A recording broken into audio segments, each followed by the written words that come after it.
Good evening. Giving praise and thanks to the Creator that we're here on such a historical occasion. My name is Roy Williams. I'm from Dallas, Texas.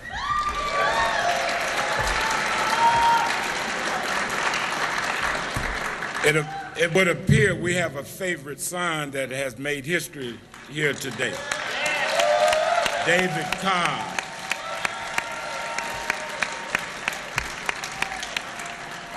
Thank you. God bless you.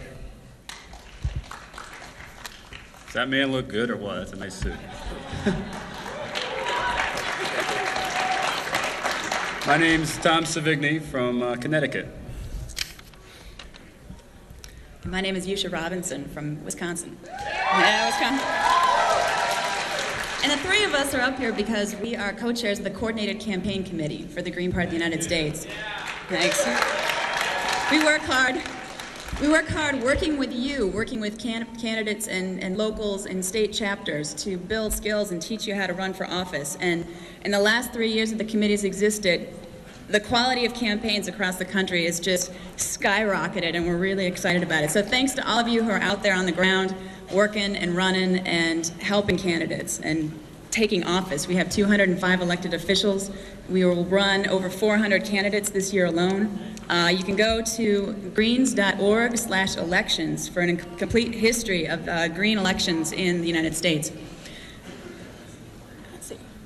One of the things that we're really looking forward to doing after today is working with the Cobb campaign to work with local and state campaigns, and that's, I think, going to be the big challenge for us in 2004. We need your help to do it.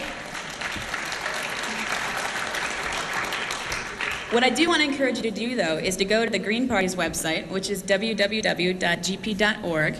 While you're there, make a donation online, especially for people who are watching on television. And after you've made your donation, you can go to the Coordinated Campaign Committee's site on the website, and you'll find there are a bunch of tools for download, a bunch of manuals, contact information, there's targeting resources, applications there, lots of good stuff for campaigns at any level. And so I'd encourage you to look that up. And we're up here to introduce to you our next speaker for the night, one of the campaigns that we're really excited about for this fall. And I'll let Tom and Roy tell you about her. This candidate was born and raised in Virginia. She graduated from Spelman College in Atlanta in 1971. And went on to get advanced degrees at Temple University and Golden Gate University School of Law. She said, "I didn't go to law school to become a lawyer. I went to law school to become a better activist."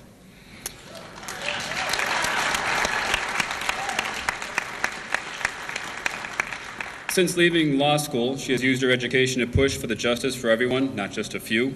Amnesty International, the National Organization for Women, the American Civil Liberties Union, the Malcolm X Center for Self-Determination, and the Jericho Project all look to her for leadership, which she's given by the truckload.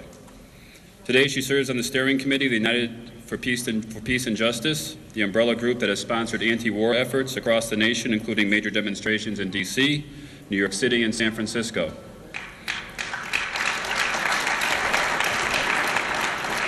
And she continues as co-chair of the Jericho Project, the October 22nd Coalition, and as CEO of the African American Institute for Policy Studies and Planning.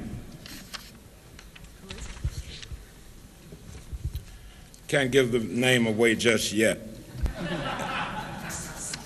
A little sidebar. In 2002, I ran for U.S. Senate for the state of Texas, along with a man I came to know that ran for lieutenant governor who made history here today, David Cobb.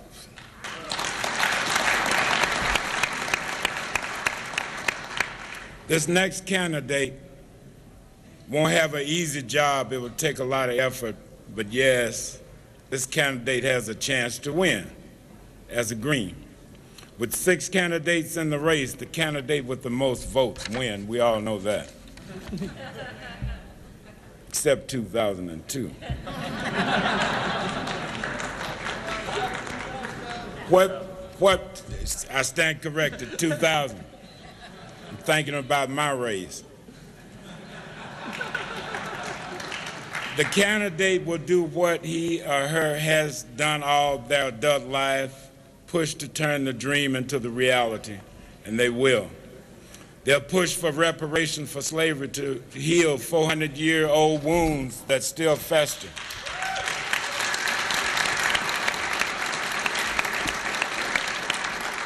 They'll push to end the death penalty. One wrong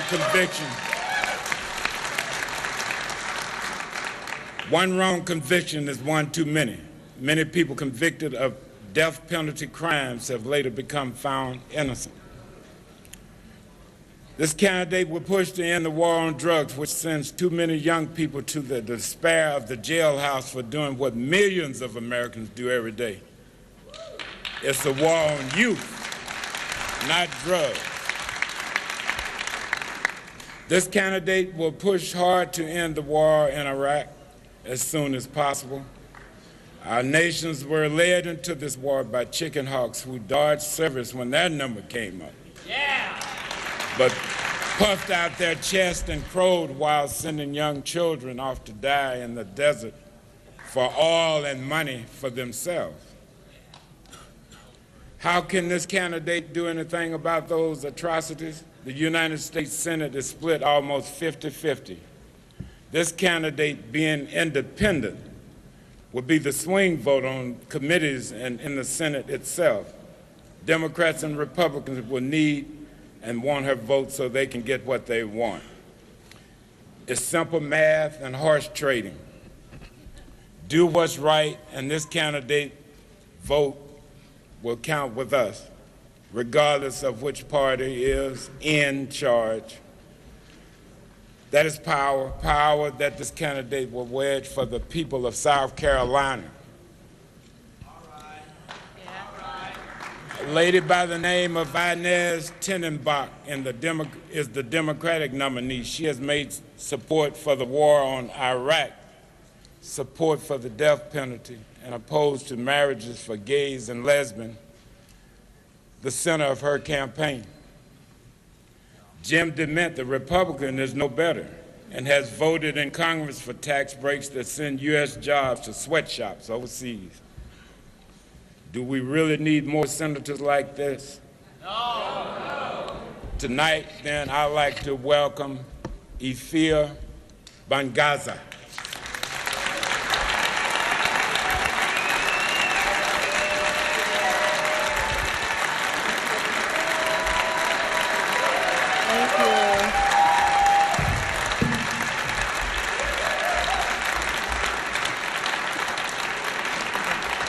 How about you Greens? Yeah.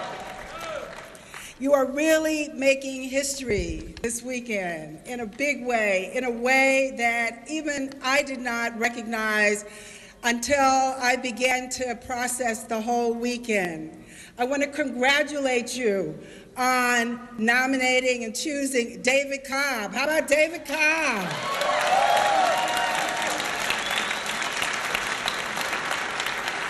You see, this election has to be about our hopes and not about our fears. Yeah. David Cobb symbolizes our hopes, not our fears.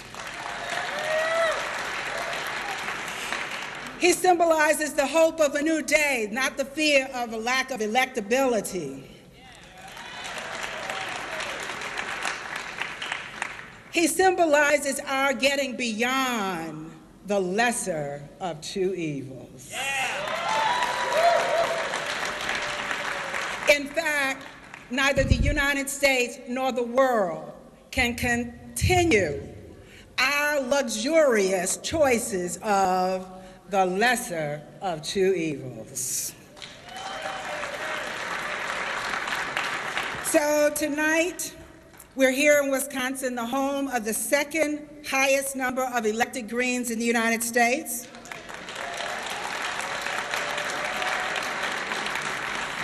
The home of more elected Greens per capita than any other state. And we're here to call for, no, actually, we're here to demand that the Green Party live up to its pledges and its potential.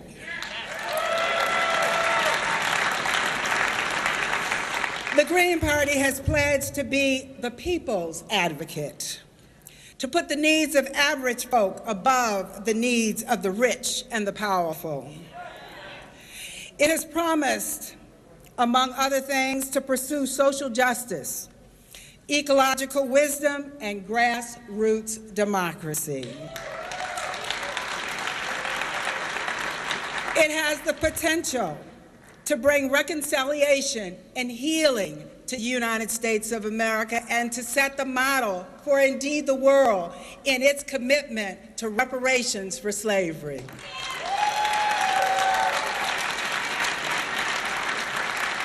We must demand that the Green Party honor its promises so that it will realize its potential. I come here tonight as the South Carolina Green Party candidate for the U.S. Senate.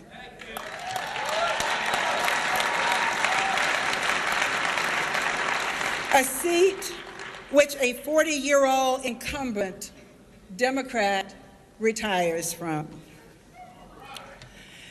My contenders are a Democrat who has made the war on Iraq,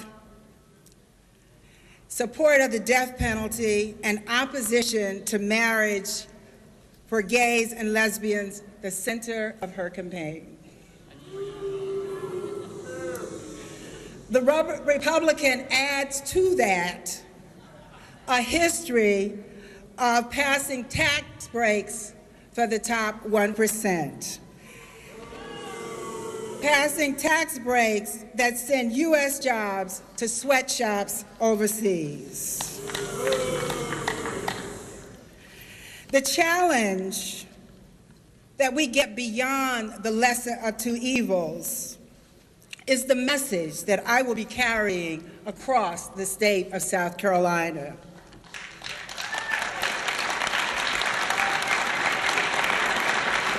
I will travel the state of South Carolina saying to the Black, the Latino, and the working class white communities, respect yourself.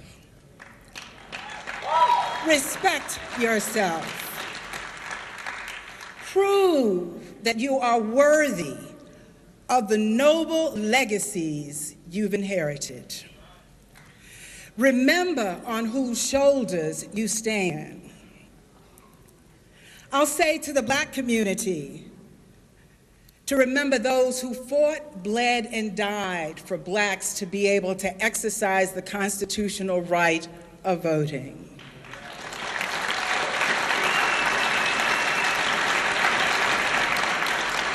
As South Carolinians, I will say, remember Septima Clark and her citizens' schools.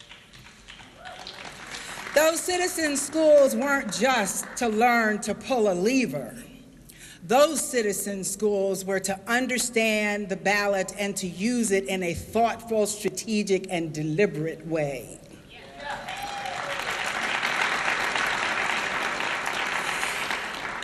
Those citizen schools taught us that the ballot was one of many potential tools for liberation, to reclaim, to reconstruct, and to assert our humanity, our dignity, and worth as a people. Respect yourself. Respect yourself. And be worthy of the legacy you've inherited. I'll say to the working class white mill worker, remember Syl Sampson and the J.P. Stevens workers who struck for a healthy workplace, for fair pay, and most importantly, treatment for victims of brown lung disease. Respect yourself. Be worthy of the legacy you've inherited. Respect yourself, show yourselves worthy of the legacy of courageous struggle, the repudiation of the quick, easy, momentary gratification of a change of faces in high places. Respect yourself.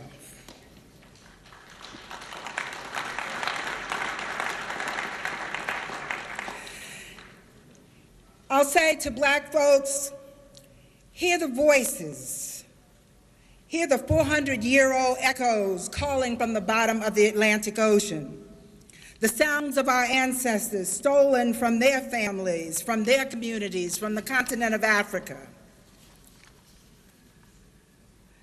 brought across the planet to enrich a few wealthy white males, and the corporations which exploit all of us today. I'll say to those who would say reparations, but I was not around at that time,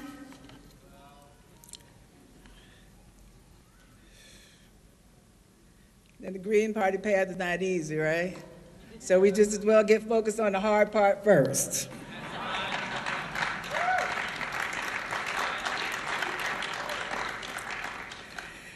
I'll say, if you were wealthy or you inherited an estate from a parent or a relative, not only do you get the assets, but you get the liabilities as well.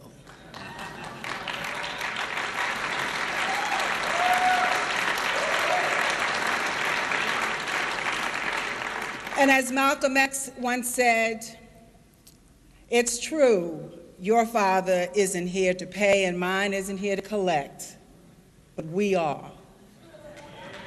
You're here to pay and we're here to collect.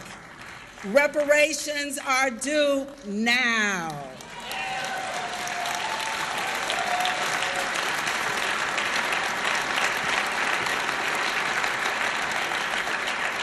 Brother Malcolm was shot down for saying things that folk didn't want to hear. Others in the 60s and 70s were shot down. 28 Black Panther Party members were murdered by the US government. Most of us don't know that. Nearly 100 people still remain in prisons across this country from the 60s and 70s under the COINTELPRO Patriot Act, which fills the prisons today.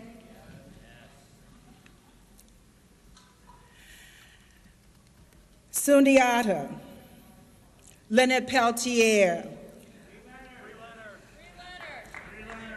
Mumia Abu-Jamal, Sundiata Acoli, Mondo Longa, Marilyn Buck, just a few of the names that clearly some of us recognize.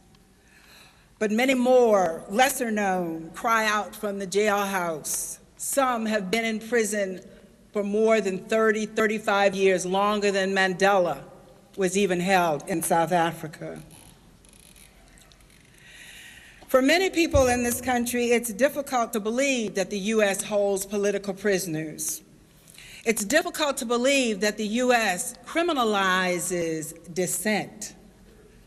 Those of us who've been participating in anti-war demonstrations these days and the anti-free trade treaties are beginning to understand that in this country, dissent is against the law.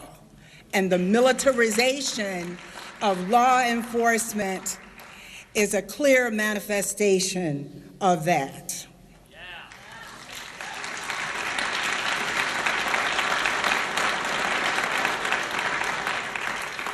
In January, George Martin and I, along with 4 other people, participated in a United for Peace and Justice people-to-people delegation. And we heard from average Iraqi people the stories of the horrors and the criminality of the US government, and our sons and daughters and my niece and nephew who are collaborating in the violation of the human rights of these and other peoples around the world. So when we saw the pictures from Abu Ghraib, we were not surprised. In fact, we were relieved that they came out in such a relatively short time, that it was not years, that we could shock the conscience of US citizens about the abuses of the U.S. government and the reduction of our young people to mercenaries.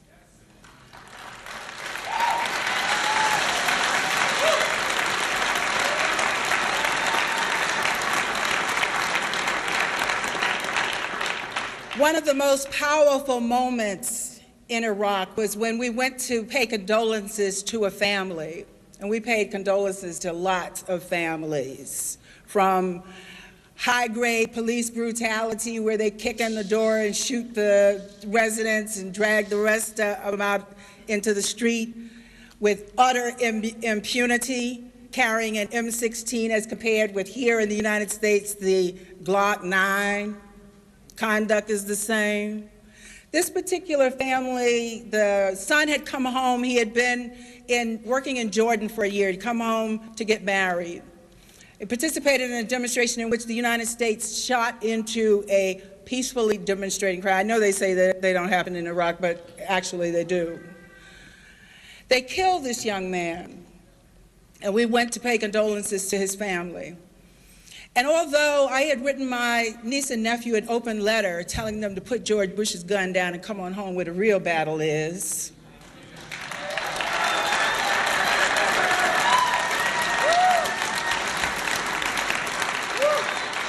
it sent chills through me, and it was with great embarrassment that I heard this mother say, "Our sons fight for the defense of their country and for self-determination.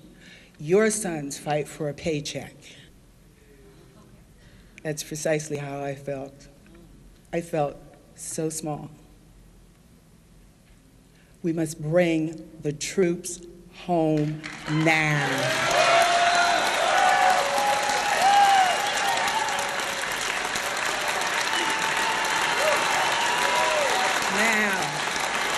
Bring the troops home now. Now. Bring them home now. Bring them home. Bring them home.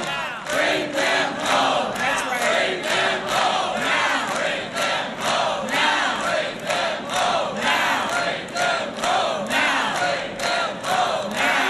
them home now. Bring them home now. George and I also were not surprised about the sexual nature of the abuses, because we know that that's the same thing that goes on in the prisons in the United States of America also. This past Monday, I was participated in a Poets for Political Prisoners in Atlanta, and there was a report on the abuses against Imam Jamil Al-Amin, formerly known as H. Rap Brown, where he is being subject to the same violations, where he is locked down 23 hours a day. And the guards are instructed to not even speak to him, not even to say good morning. And at every visit, they are making the habit of having women guards present for strip searches. In the United States of America, Reedsville, Georgia. We need to say something to them about that.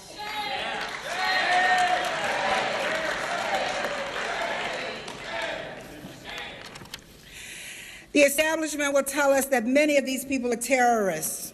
These same people worked for years to support, who worked and supported Saddam Hussein and the Ba'athist regime. The School of the Americas, trained torturers for South and Central America, now having exported it to the Middle East. The same people have engaged in training and arming those we now call terrorists. For the freedom fighters who fought off the Soviet occupiers in Afghanistan, to the followers of Saddam and the murderous regime, they leaned on our knees, as did Marcos. They learned at our knees, as did Marcos, the Shah, Somoza, Amin, and many more. Even so, we must recognize war for what it is, an attempt to build and prop up empire.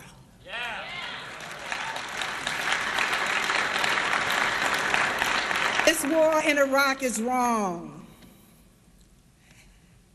and it must end.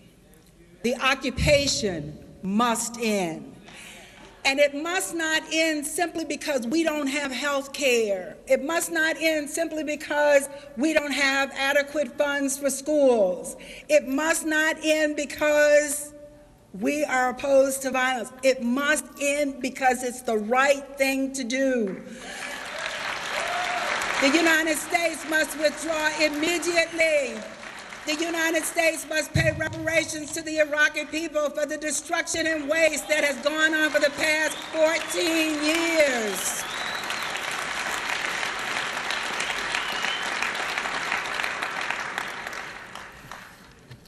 Today, you made history. Tomorrow, we save the human race. Long live the Greens!